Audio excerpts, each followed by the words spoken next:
News Telugu రాష్ట్రాల్లో ఎండలు మండిపోతున్నాయి. రోజు రోజుకు ఉష్ణోగ్రతలు పెరుగుతున్నాయి. సాధారణ కన్నా అధిక ఉష్ణోగ్రతలు నమోదవుతున్నాయి.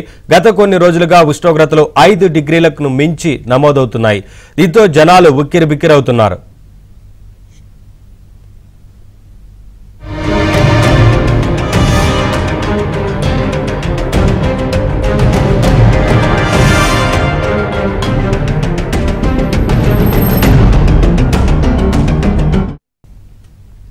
తెలంగాణకు ఆరెంజ్ అలర్ట్ కొనసాగుతోంది. 11 జిల్లాల్లో 44 డిగ్రీలకు పైగా ఉష్ణోగ్రతలు నమోదవుతున్నాయి. గ్రేటర్ హైదరాబాద్ లో 42 డిగ్రీలు దాటింది.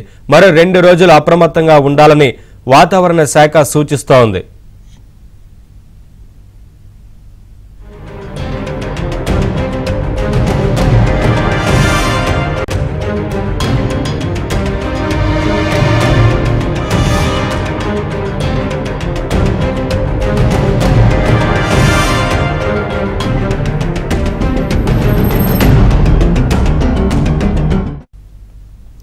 రెండు 2016 తర్వాత ఈ ఏడాదే అత్యధిక ఉష్ణోగ్రతలు నమోదవుతున్నట్లు అధికారులు చెబుతున్నారు. ఎండల తీవ్రతతో అధికారులు అప్రమత్తమయ్యారు. ఎప్పటికప్పుడు ప్రజలకు సూచనలు ఇస్తున్నారు. క్రమంగా వడగాలులు తీవ్రమవుతున్నాయని జాగ్రత్తగా ఉండాలని హెచ్చరిస్తున్నారు. అత్యవసరం అయితేనే తప్ప బయటకు రావద్దని, వడదెబ్బ బారిన పడకుండా పలు జాగ్రత్తలు తీసుకోవాలని వైద్యులు సూచిస్తున్నారు.